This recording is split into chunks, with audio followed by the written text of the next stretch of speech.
Kính chào quý cô bác, anh chị, các bạn và các em. Một ngày bình an sẽ đến với tất cả mọi người. Trân trọng giới thiệu đến quý vị tác phẩm Những mảnh đời luân lạc của tác giả Trần Đại Nhật. Bây giờ xin mời quý vị cùng lắng nghe chương 9, Tay anh chị. Thật tình mà nói, tôi không muốn trở thành một tay anh chị chút nào.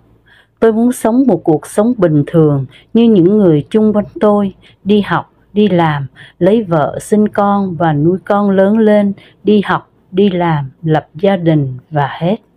Một cuộc sống như vậy tôi nghĩ cũng thật tốt đẹp, nếu mọi người biết thương yêu và giúp đỡ nhau để sống. Nhưng những người chung quanh tôi đã đối xử với tôi không phải bằng tình thương yêu mà bằng lòng thù hận.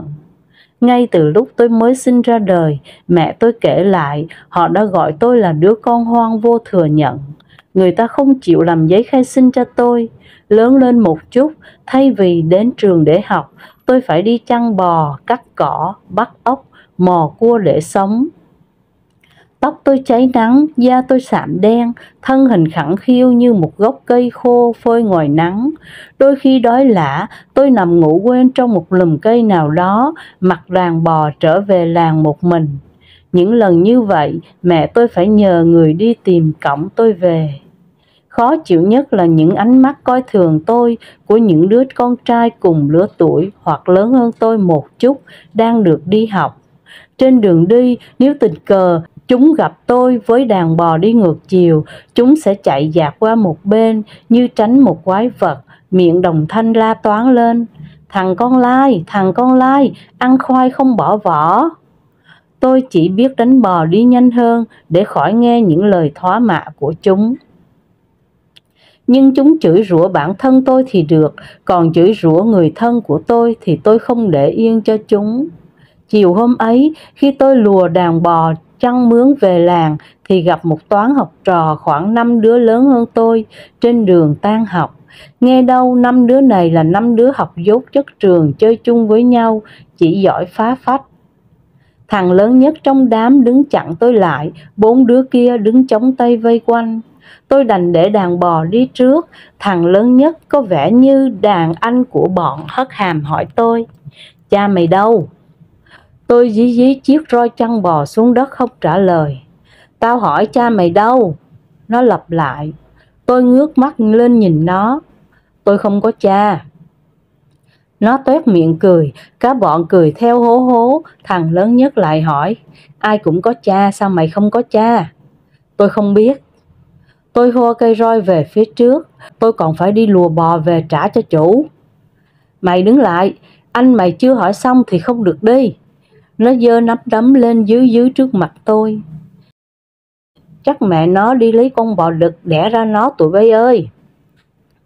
Nói xong câu đó, nó lại toét miệng ra cười. Tôi giận tím mặt khi nó dám xúc phạm đến mẹ tôi. Tôi tính trở đầu cây roi, lén quất thằng lớn con một phát vào mặt nó rồi chạy.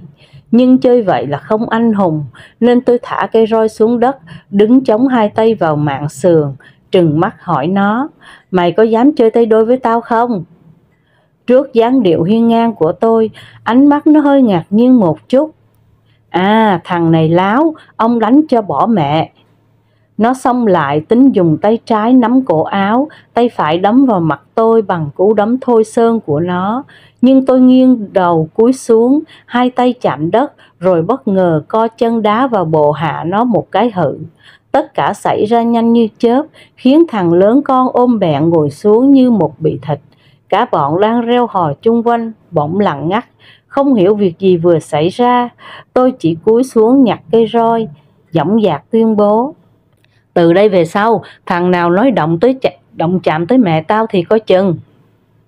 Sau đó tôi bỏ đi tìm đàn bò.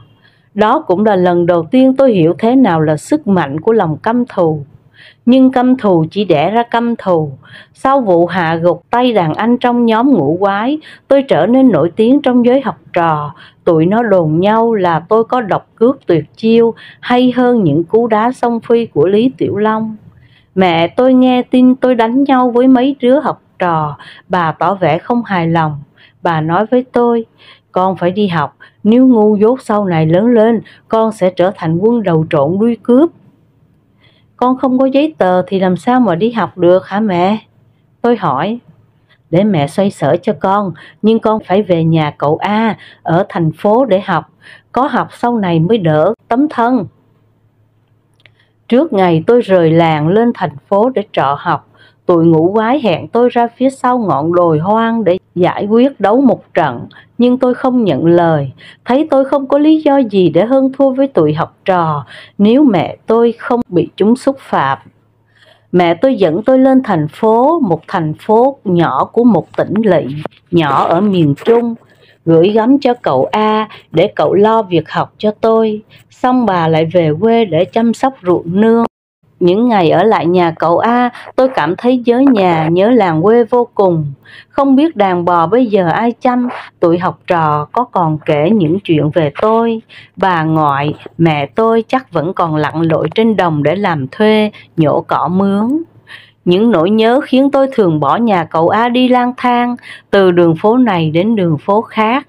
Tôi thích đứng lại coi những trò bắn bi, đánh đáo của lũ trẻ trên hè phố. Có khi tham dự một trận đá banh vô tình bắt gặp. Dần dần, lũ trẻ trên hè phố quen nhẵn mặt tôi. Tôi trở thành một người bạn không thể thiếu của chúng trong cuộc chơi. Chúng gọi tôi là thằng hàng lai tóc hung, bằng giọng nói thân hình quý mến. Có lẽ trong khi chơi tôi có nhiều ngón nghề nổi trội hơn bọn chúng nên tụi nó thích tôi. Một hôm cậu A đi tìm tôi về, tôi tưởng cậu sẽ đánh tôi một trận nên thân, nhưng cậu chỉ nói, bắt đầu ngày mai con không được đi lang thang trên đường phố nữa. Mẹ con gửi con về đây là để đi học, không phải để đi chơi. Con phải học, trước hết là vì bản thân con, để được mở mang tâm trí, để hiểu biết. Sau đó là vì mẹ con và những người thân của con. Cậu chưa thấy ai không học mà làm được điều gì. Tạm thời con phải học cho biết đọc biết viết, rồi hè xong cậu sẽ xin cho con vô trường. Dạ, con sẽ cố gắng đi học. Tôi trả lời cậu A với nỗi tiếc rẻ là thời gian tự do của tôi đã chấm dứt. Lớp học vỡ lòng của ông thầy Tám đã ghi dấu ấn vào ký ức tuổi thơ của tôi, những buồn vui lẫn lộn. Những chữ cái cứ nhảy múa trong đầu tôi mỗi khi đêm về, những cây bút chì bị đè mạnh vào trang vở tập viết, đầu bút chì bị gãy vụn, phải gọt đi gọt lại nhiều lần. Những lần roi vọt, những lời dạy dỗ của ông giáo già cổ đẩy những con chữ chạy vào đầu hoang dại của tôi, vậy mà tôi học vẫn không vô. Có lẽ trong đó chỉ chứa nổi những cánh đồng cỏ dại, những đàn bò, những trò bắn bi đánh đáo, đá banh trên hè phố, nên không còn chỗ cho những bông hoa tươi đẹp của chữ nghĩa mọc lên. Về lại quê sợ mẹ tôi buồn, còn ở lại thì học không vô. Tôi bỏ vào một thành phố lớn ở miền Nam, sống lang thang theo kiếp bụi đời. Chính nỗi sợ hãi đã đẻ ra quyền lực. Nếu không có nỗi sợ hãi, quyền lực sẽ bằng không. Tôi thấm thía điều đó sau khi đã sống tha phương nhiều năm và sau khi đã trở thành một tay anh chị. Dưới tay tôi có hàng chục băng nhóm và hàng trăm đàn em thuộc đủ thành phần khác nhau. Tất cả liên kết nhau nhờ được chia chác quyền lợi phân minh. Luật của chúng tôi là luật im lặng. Nếu không sẽ bị giết không thương tiếc. Nó giống như luật của mafia nhưng trong một phạm vi nhỏ. Vì tôn trọng luật Omerta nên tôi không thể kể nhiều về cách tổ chức và những đường dây làm ăn, buôn bán của chúng tôi. Tôi chỉ có thể nói cho các ông nghe về những khía cạnh xã hội, những con người thuộc tầng lớp bần cùng luôn bị những lớp người mới giàu nổi, những lớp người có tiền của và quyền lực coi thường. Họ gọi chúng tôi thuộc tầng lớp xã hội đen, tầng lớp thấp nhất sống ngoài rìa xã hội, bị tầng lớp xã hội đỏ, xã hội quý tộc, thượng lưu đè bẹp. Chúng ta thử nhìn lại bối cảnh xã hội từ sau ngày giải phóng. Khi mới vào thành phố, các ông nhân danh quân đội cách mạng đã cho người đi giết những tay anh chị nổi tiếng trong giới giang hồ. Xác họ bị phơi giữa chợ, giữa công viên, trên bãi biển để mọi người qua lại xem. Đây là một sự dằn mặt của các ông nhân danh quyền lực. Đây cũng chính là sự mị dân, muốn cho mọi người dân thấy các ông sẵn sàng trừng trị những kẻ nào đã cướp bóc, xâm phạm tài sản của nhân dân. Nhưng sau đó các ông đã đẩy hầu hết những gia đình ở thành thị miền Nam về những vùng rừng thiêng nước độc mà các ông gọi bằng danh từ mỹ miều là khu kinh tế mới. Các ông đã cho cán bộ dân miền Bắc tràn vào chiếm đoạt, mua rẻ những nhà cửa, tài sản của họ. Đây chính là cướp bóc, xâm phạm tài sản của dân miền Nam một cách tinh vi, có súng ống và pháp luật của các ông bảo vệ, mà vào thời điểm ấy không ai dám nói ra. Nếu có người dám nói vạch trần bộ mặt giả trá của các ông sẽ ghép vào tội phản động, sẽ bị thủ tiêu hoặc đưa đi cải tạo. Cũng lúc ấy các ông đưa hàng triệu người đã từng làm việc cho chế độ cũ đi học tập cải tạo. Các ông đã đặt ra quá nhiều cụm từ tốt đẹp để đẩy người ta vào những vùng rừng thiêng nước độc, đã hành hạ tinh thần và thể xác họ bằng những phương pháp tẩy não, tra tấn tinh vi nhất để họ không thể chết, vì chỉ có thể là một phế nhân khi trở về.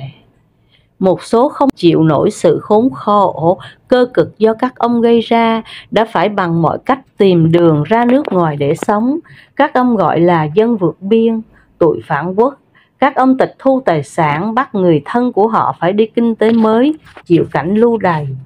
Bằng những nghiên cứu khoa học, tinh vi và đầy thủ đoạn, gần như các ông đã tàn phá, hủy diệt, áp bức một nửa đất nước mà các ông đã giành được. Những tội ác ấy, nếu tôi không nói ra, có thể nhiều người thuộc thế hệ sau này không hề biết. Khi viết đến đó, tay anh chị đã bị giết chết trong nhà tù bằng một cái đinh dài từ đỉnh đầu xuống não. Lý do chết được ghi trong biên bản, bị tù nhân thanh toán vì mâu thuẫn cá nhân. Những trang viết bị ém nhẹm trong kho lưu trữ hồ sơ mật của ngành chức năng đều là từ một người dốt chữ. Không biết tay anh chị đã học trong thời gian nào, học ở đâu để có thể suy nghĩ và viết lên những điều đó. Hỏi giới giang hồ, họ lắc đầu, không biết thằng Hàng Lai tóc hung là ai. Chương 10. Đường về băng giá. Ông Kim Jong Ho là một người đàn ông có vóc dáng tầm thước, đôi mắt một mí, ánh mắt trông có vẻ đờ đẫn, mái tóc còn đen nhưng đã có hoe hoe vài sợi nhuốm bạc, da dẻ hồng hào. Trông ông vẫn còn hừng hực sức sống của một thời trai trẻ, mặc dù ông đang độ tuổi ngoài 60. Không biết ông Kim đang làm nghề gì. Ông nói đã có một thời tham dự cuộc chiến tại miền Nam Việt Nam. Trong một bộ phận y tế thuộc Lữ đoàn Bồ Câu, ông sang Việt Nam lần này là lần thứ hai, với ý định đi du lịch và tìm hiểu về một đất nước mà trước đó ông chưa biết nắm rõ. Qua người giới thiệu, ông hẹn gặp tôi tại khách sạn Hoa Hồng, một khách sạn được những du khách Hàn Quốc thường đến ở khi lưu lại Việt Nam vì giá cả phải chăng và tiếp đãi chu đáo. Buổi tối, đúng giờ hẹn, tôi đến bằng chiếc xe gắn máy cà khổ, đường phố ngập tràn ánh đèn màu và đông nghịt xe cộ, tôi phải luồn lách khá mệt. Gửi xe ở trước khách sạn Hoa Hồng, tôi hỏi thăm người lễ tân rồi đi thang máy lên lầu 2 tìm đúng số phòng ông Kim đang ở. Ông Kim mở cửa phòng tiếp tôi với phong cách của một người đàn ông lịch lãm. Chúng tôi bắt tay niềm nở, nói chuyện bằng tiếng Hàn khi đã ngồi yên vị ở bộ salon trong phòng. Sau những lời thăm hỏi xã giao về sức khỏe gia đình, ông Kim cho biết: tôi sang Việt Nam lần này, ngoài việc du lịch tìm hiểu thị trường, còn có một việc riêng mà bạn tôi nhờ giúp. Tôi nghĩ việc này nó chỉ có anh mới có thể giúp tôi được, vì qua những người giới thiệu, tôi biết anh đang quan tâm đến vấn đề đó. Ông có thể cho biết việc gì không? Ông Kim im lặng giây lâu rồi trả lời với thái độ của một người từng trải. Đây là một vấn đề tế nhị. Nguyên bạn tôi sau khi tham dự chiến tranh Việt Nam trở về, ông ấy đã có quan hệ với một cô gái và để lại một đứa con rơi. Hình như ở vùng Bình Định, Phú Yên. Ông ấy cũng không nhớ rõ lắm, vì sau này ông ấy bị suy sụp thần kinh do hội chứng chiến tranh Việt Nam gì đó. Lúc trước ông ấy ở trong sư đoàn mãnh hổ Đại Hàn. Ông ấy nhờ tôi khi qua Việt Nam tìm dùng tung tích của họ, không phải để bảo lãnh họ về Hàn Quốc, vì ông ấy đã có gia đình, nhưng để có thể giúp đỡ họ phần nào, cứu chuộc lỗi lầm trong quá khứ. Thế bạn của ông có lưu giữ hình ảnh tên tuổi của người đàn bà đó không? Tên tuổi, địa chỉ thì ông ấy đã quên, nhưng vẫn còn giữ được một tấm ảnh đen trắng. Thế ông có mang theo tấm ảnh không? Có, để tôi đưa cho anh xem. Rồi sau đó chúng tôi đi ăn tối, tôi đói bụng rồi. Ông Kim đi lại phía tủ để đồ đạc, lục trong vali lấy ra một bức ảnh đen trắng, khổ 6/9, nước thuốc đã vàng úa. Trong ảnh không còn nhìn rõ mặt người, mờ mờ hình bóng một người lính Nam Triều Tiên rời Park Chung Hee, đứng bên cạnh một người phụ nữ mặc đồ đen đang ôm đứa con nhỏ, tất cả đang bị lớp bụi thời gian làm cho hoen ố. Chúng tôi vào một quán ăn lộ thiên nằm bên cạnh một bờ sông, từng dãy bàn ghế màu trắng sắp rải rác dưới những bụi trúc vàng. Thực khách đến từng nhóm nhỏ, hình như họ mới đi du lịch ở đâu đó về. Cô tiếp viên tóc ngắn mặc áo sơ mi trắng, váy đen mang thực đơn đến cười chào. Ông Kim nhường cho tôi gọi thức ăn, tôi gọi canh chua cá lóc, mực xào, cá kho tộ và bảo cô tiếp viên cho thêm dĩa ớt tươi. Ông Kim gọi mấy lon bia như thói quen thường ngày của ông. Trong khi chờ thức ăn mang ra, ông Kim lơ đãng nhìn những thực khách trong quán. Ông có vẻ trầm tư như đang suy nghĩ điều gì. Cuối cùng ông Kim hỏi tôi: con lai Hàn Quốc còn lại ở Việt Nam nhiều không? Nhiều. Sau chiến tranh, đa số con lai Hàn Quốc không được bảo lãnh nên vẫn còn lại ở đây, đâu chừng hơn 1000 người. Thế họ làm gì để sống? Đủ thứ nghề lao động tay chân, họ sống rất khốn khổ. Họ có làm gái điếm không? Một số ít thôi. Bia và thức ăn được mang ra, tôi không uống bia nên gọi một chai nước ngọt. Chúng tôi ăn uống nhanh vì đang đói. Đa số người Hàn Quốc đều ăn uống nhanh, có lẽ đời sống công nghiệp dạy cho họ phải tiết kiệm thời giờ. Tính tiền xong ra khỏi quán, tôi nói với ông Kim: tôi muốn đưa ông đến thăm một gia đình con lai, gồm có người mẹ và 2 cô con gái. Tôi đã quen gia đình này khi đi sưu tầm danh sách những đứa con lai Hàn. Biết đâu sẽ có ích cho việc tìm kiếm của ông. Nếu ông đồng ý thì tôi sẽ dẫn ông đi. Ông Kim nhìn tôi cười. Ok, tôi rất mong được gặp họ.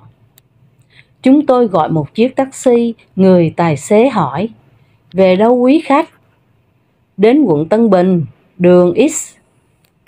Khu chợ ban đêm vắng người, nhưng bên đường vẫn còn bày bán những sạp hàng trái cây đủ loại. Chúng tôi xuống xe, đến một sạp hàng mua ít trái cây để biếu cho người đàn bà quét chợ ban đêm mà chúng tôi sắp đến thăm. Tôi bảo ông Kim đứng chờ ngoài đường, xách bọc trái cây đi sâu vào lòng chợ tìm người đàn bà. Thường thì bà ta quét dọn từ 8 giờ tối đến 10 giờ đêm. Ban đêm trong ánh điện vàng nhờ nhờ, đủ loại mùi chợ bốc lên nồng nặc. Nghe tiếng quét sàn sạc trong một góc xa, tôi tìm đến đó. Khuôn mặt người đàn bà quét chợ được quấn trong những lớp vải, tóc cột khăn, miệng và mũi bịt khẩu trang, chỉ còn đôi mắt mờ mờ trong ánh sáng. Tôi hỏi: chị hai phải không? Tôi là Y đến thăm chị đây. Người đàn bà nhìn tôi một lúc mới nhận ra. Trời, Y hả? Sao lâu nay cậu đi đâu không đến chơi? Cả nhà đều mong cậu. Tôi nói rõ mục đích là có một vị khách Hàn Quốc muốn đến thăm để tìm hiểu đời sống gia đình chị. Chúng tôi sẽ chờ chị làm việc xong để cùng về thăm nhà. Tôi trao bọc quà cho chị nói: cậu ra đường chờ tôi một chút nghe, tôi sẽ ra liền. Túp liều của gia đình chị hai ở là một túp liều tồi tàn, được che tạm trong một khu nghĩa địa mọc đầy cỏ dại bằng những miếng bìa cát tông và những mảnh tôn thiết vá víu. Chúng tôi phải cúi đầu thật thấp khi bước vào túp liều. Ông Kim lắc đầu thở dài. Tôi tìm 2 chiếc ghế nhựa gãy chân chồng lại cho ông Kim ngồi, còn tôi ngồi cạnh mép ván, được kê tạm lên mấy hòn gạch làm chỗ ngủ cho gia đình chị hai. Ngọn đèn chữ U đã sống gần hết tuổi thọ nhấp nháy, khi mờ khi tỏ, tỏa ra thứ ánh sáng mù đục, không thể soi mặt người. Chị hai kể: Tôi là con lai của một người lính đại Hàn, chỉ hơn cậu Y đây vài tuổi. Mẹ tôi chết cách đây 10 năm, trong đói khổ và tuyệt vọng. Tôi có 2 đứa con gái, một đứa năm nay 16 tuổi đang đi phụ bán cho một quán ăn ở đường X. Ban đêm, có khi về có khi không. Một đứa 12 tuổi thì đang đi bán vé số, lát nữa cháu mới về. Cha của chúng đã bỏ mẹ con tôi vì nuôi không nổi. Ở quê làm nông vả quá mà không đủ ăn, nên tôi đành dẫn 2 đứa nhỏ vào Sài Gòn kiếm sống cách đây 5 năm. Nhưng có lẽ cũng như ca dao nói, cây khô tưới nước cũng khô, người nghèo đi tới xứ Mô cũng nghèo. Nên vào đây có cố gắng lắm thì cũng chỉ là đủ ăn. Cũng may là tôi xin được một chân quét chợ ban đêm và một chỗ để che tạm túp liều này sống qua ngày. Ông Kim hỏi qua lời phiên dịch của tôi, thế khi mẹ cô mất, bà có để lại gì cho cô không? Chị hai nói, có, bà để lại một cuộn giấy bằng tiếng Đại Hàn, nói là sau này có người nào biết chữ mới đưa cho họ đọc để nhờ tìm giùm cha tôi. Lúc trước cậu Y đến mà tôi quên. Chị hai dỡ chiếc thùng gỗ moi ra một cuộn giấy bọc nhựa quấn nhiều lớp đưa cho ông Kim. Người đàn ông Hàn Quốc mở cẩn thận từng lớp bọc nhựa, lấy ra một mảnh giấy đã vàng úa. Nhưng ánh điện tối quá nên ông ta không đọc được gì. Suy nghĩ một lúc, ông Kim bảo tôi, lát nữa nói cô ấy đi photo cho tôi một bản. Khi về lại Hàn Quốc, tôi sẽ cố gắng tìm giúp cho. Tôi phiên dịch lại lời ông Kim nói. Chị hai mừng rỡ cảm ơn ông Kim rối rít. Ông Kim cho chị hai một ít tiền, hứa sẽ cố gắng hết sức để giúp đỡ gia đình chị. Chúng tôi tính rời túp liều tồi tàn thì nghe có tiếng bước chân lạo xạo ở phía trước. 2 đứa con gái của chị hai định vào liều, thấy có khách thì dừng lại phía trước cửa. Đứa con gái lớn nói vọng vào, má tính coi, nó bán vé số mà khờ quá, có mấy tấm mà để mấy thằng say lợi dụng, bắt ngồi vào lòng kêu bố bố. Đứa nhỏ cãi lại lời chị, thì bán vé số đông quá, mình không làm theo lời, nẩu thì nẩu đâu có mua, cứ như chị thì húp cháo. Người mẹ nói vọng ra, thôi nhà có khách, 2 đứa đừng cãi nhau nữa, vào tắm rửa đi con. 2 đứa con gái bước vào liều, lý nhí chào khách. Đứa chị đã lớn, thân hình nảy nở, đứa em đứng ngang vai đứa chị. Chị hai nói với đứa con gái lớn, mày kiếm bộ đồ nào đẹp đẹp, ra phía sau thay đồ, rồi đi theo anh Y và ông này, photo cuộn giấy này một bản, ông này hứa sẽ giúp gia đình mình tìm ông ngoại. Ra đến dãy phố có tiệm photo, tôi nói với ông Kim, tôi có việc, phải đi lấy xe rồi, về trước. Nếu thích thì ông nên dẫn con bé đi sắm cho nó một ít đồ rồi về sau. Ông Kim cười cười nhìn tôi, gật đầu. Tia nhìn của ông trông có vẻ đờ đẫn. Tôi quay sang nói cho đứa con gái lớn của chị hai hiểu. Nó đang ở độ tuổi thích trưng diện và mua sắm nhiều thứ, nên đồng ý đi chơi với ông Kim đêm nay.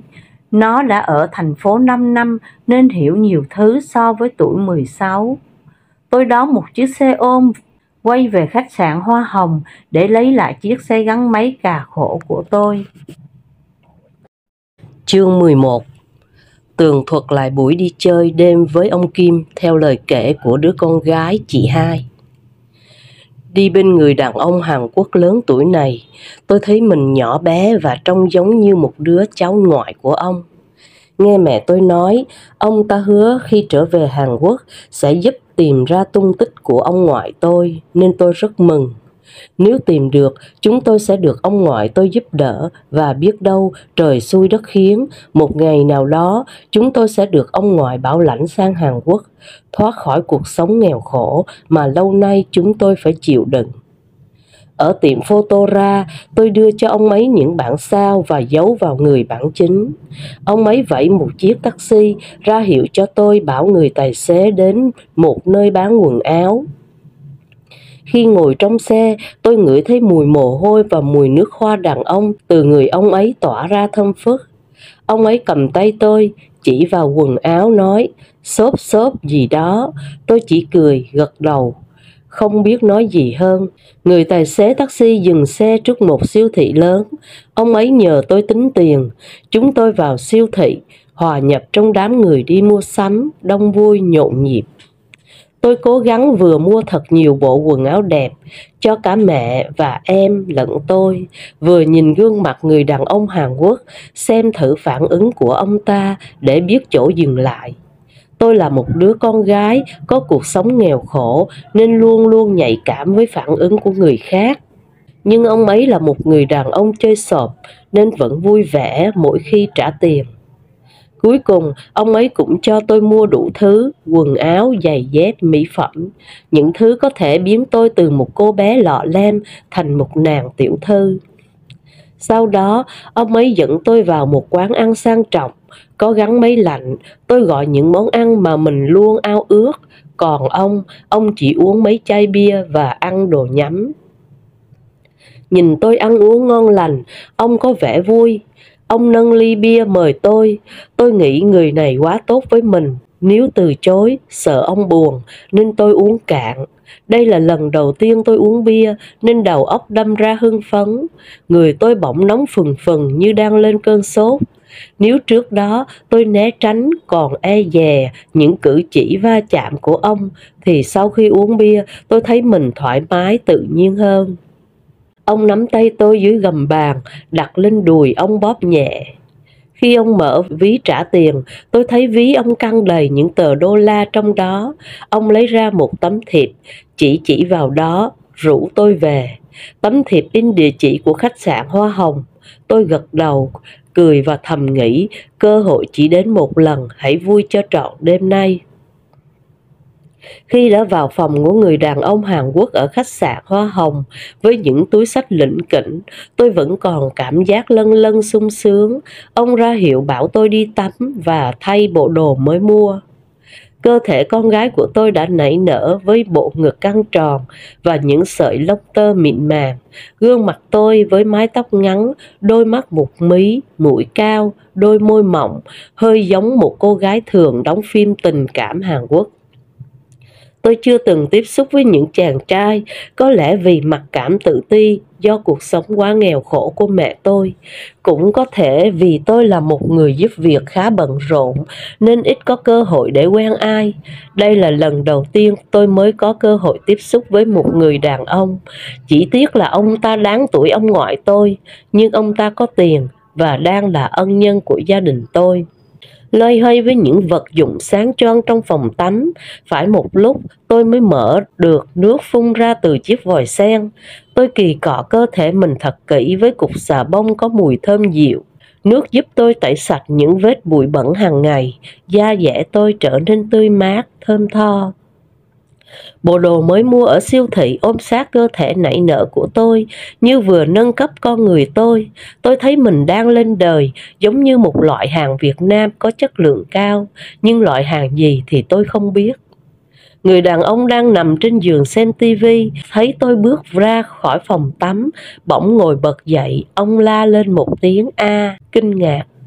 Tôi biết trong cái nhìn của ông, tôi là một đứa con gái cũng không đến nỗi nào. Ông với tay lấy chiếc máy ảnh nhỏ để cạnh bàn, đứng lên loay hoay chụp hình tôi. Ông nói một câu gì đó mà tôi không hiểu nên lắc đầu. Ông bỏ chiếc máy ảnh xuống, nắm tay tôi dắt lại chiếc giường nệm, ra hiệu ngồi xuống. Người tôi bỗng rung lên dữ dội khi nghĩ người đàn ông già nua này sẽ đè mình xuống giường lột quần áo mình ra. Hình như ông biết tôi đang sợ hãi nên chỉ ngồi im lặng nhìn tôi. Sau cùng, ông rút ra chiếc ví da cá sấu, nhét vào tay tôi một tờ giấy bạc. Tôi lắc đầu, ông cảm thấy hơi khó chịu nên nhét tiếp thêm một tờ nữa. Tôi thoáng thấy đó là 2 tờ bạc 100 đô la nên im lặng mỉm cười. Ông chưa làm gì tôi, chỉ lấy tay ra hiệu bảo tôi cởi áo ra để ông chụp hình. Tôi run quá nên không cởi được. Ông vừa nhìn tôi bằng ánh mắt đờ đẫn, vừa lấy tay xoa nhẹ bộ ngực căng tròn của tôi, từ từ tháo từng hột nút áo. Khi cái nịt ngực được tháo tung ra, ném trên chiếc nệm trắng muốt. Ông bỗng ôm chầm lấy tôi, dúi đầu vào lôi vú, bú như một đứa trẻ. Tôi hơi mắc cỡ và cảm thấy nhột nên cười nho nhỏ trong miệng. Ông lấy lưỡi đánh cái đầu vú còn nhỏ màu hồng của tôi. Một lúc nó cương lên săn cứng. Một cảm giác sung sướng râm ran quanh bộ ngực và chạy dọc khắp sau lưng. Tôi từ từ ngã xuống chiếc giường nệm êm ái. Nhưng người đàn ông không vội vàng. Ông với lấy chiếc máy ảnh chụp lia lịa vào người tôi. Tôi lấy tay che bộ ngực. Ông nắm tay tôi kéo ra. Tôi đành buông xuôi để ông ta muốn làm gì thì làm. Dù sao, ông cũng đã trả cho tôi $200. Với số tiền này, gia đình chúng tôi có thể thuê một chỗ khác ở, tránh cảnh phải ngồi che những tấm ni lông trên đầu vào những đêm mưa. Tôi cố nhắm nghiền đôi mắt lại, tưởng tượng tài tử điện ảnh đẹp trai người Hàn Quốc Ranbir đang đến với mình. Chàng sẽ từ từ mở cái móc, kéo nhẹ nhàng cái phét mơ tuya của chiếc quần jean tôi đang mặc và từ từ lôi hai ống quần khỏi cặp đùi tròn lẳng của tôi.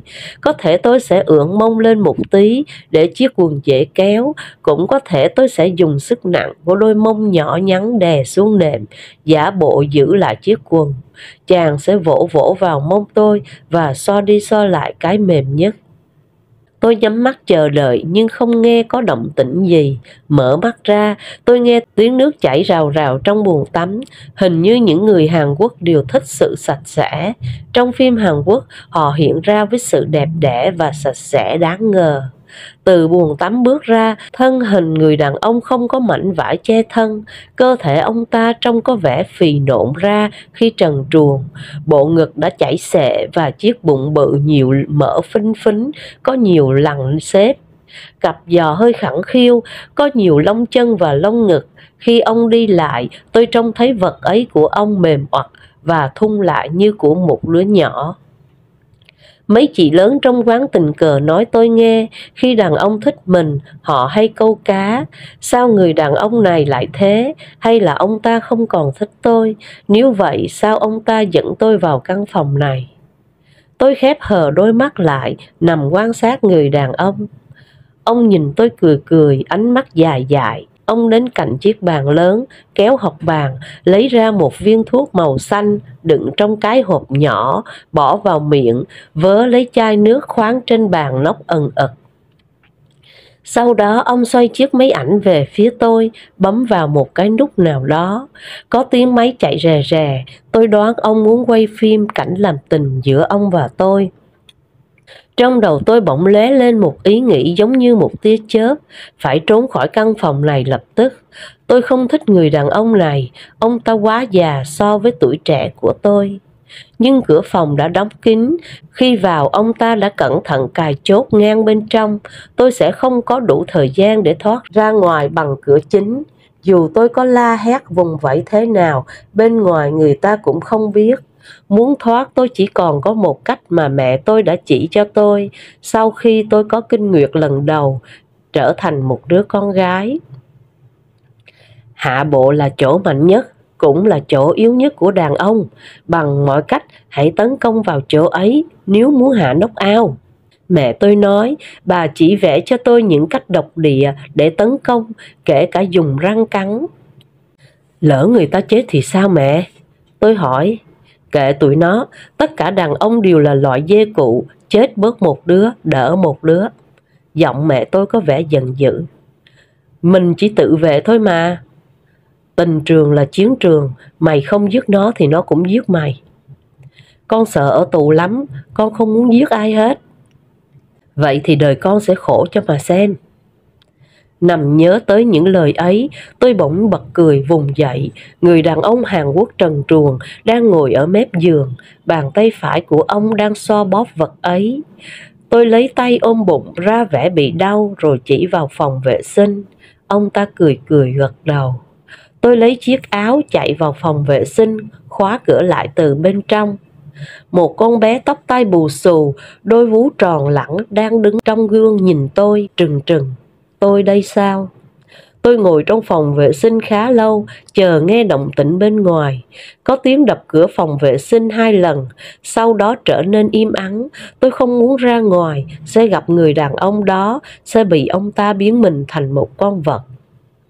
Tôi nghĩ chẳng thà hiến dâng trinh tiết cho người mình yêu còn hơn là mua bán thân xác của mình. Tôi cảm thấy chán nản tất cả. Tôi biết nếu người đàn ông Hàn Quốc không làm tình được với tôi đêm nay, gia đình tôi không còn có hy vọng được ông giúp đỡ, không có con đường nào để mẹ tôi trở về quê nội nữa. Đường về sẽ trở thành băng giá như cái xứ sở lạnh lẽo ấy. Nhưng chẳng thà như vậy có sao đâu. Vì thế tôi ngồi đợi đến sáng. Chương 9, 10, 11 của tác phẩm Những mảnh đời luân lạc xin được phép dừng lại ở đây.